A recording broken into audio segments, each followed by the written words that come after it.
Okay, this demo is showing how you can add white to your inks rather than adding transparent base. And again, I'm using Aqua inks. When you're mixing light colors, you always want to start with the lighter value. So you can add the transparent base first, or you can add the white ink first, but you always want to start with the quantity of ink that you want and then add just a tiny bit of the pigment.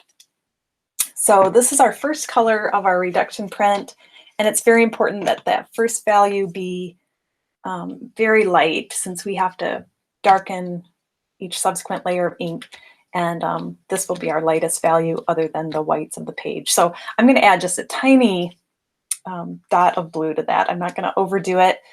You don't want to end up having to mix tons and tons of white into a color to get it light enough. So if you start with the lighter value, then you're less likely to waste your ink.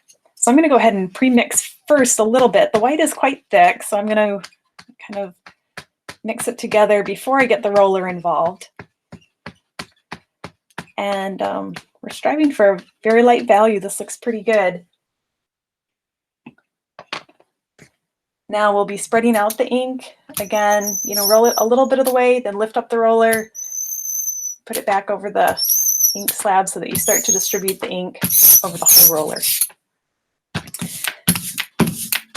Yeah, this is quite a bit thicker than the other ink. It could be that the white is starting to dry out. So I think to make it a little more spreadable, I will go back and add a tiny bit of transparent base, which is really just the soy oil that they use as the medium for all of their colors. Find a clean scrap board here. So again, I'm not really trying to make it very transparent, but I wanted to make it more spreadable. So I'll mix that back in a little bit more. Yeah, it already feels more liquidy.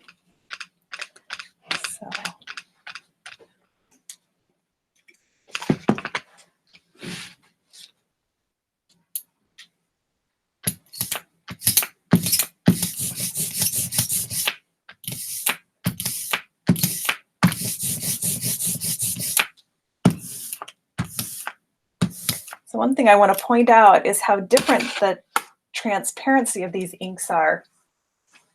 Sometimes students, I recommend that you put some white paper underneath your transparent inking surface if you're using glass, so that you have a better idea of how opaque the color is. This is the version that we used with transparent base, where I didn't add any white, but I made a real light blue. So you can see that the values are somewhat similar.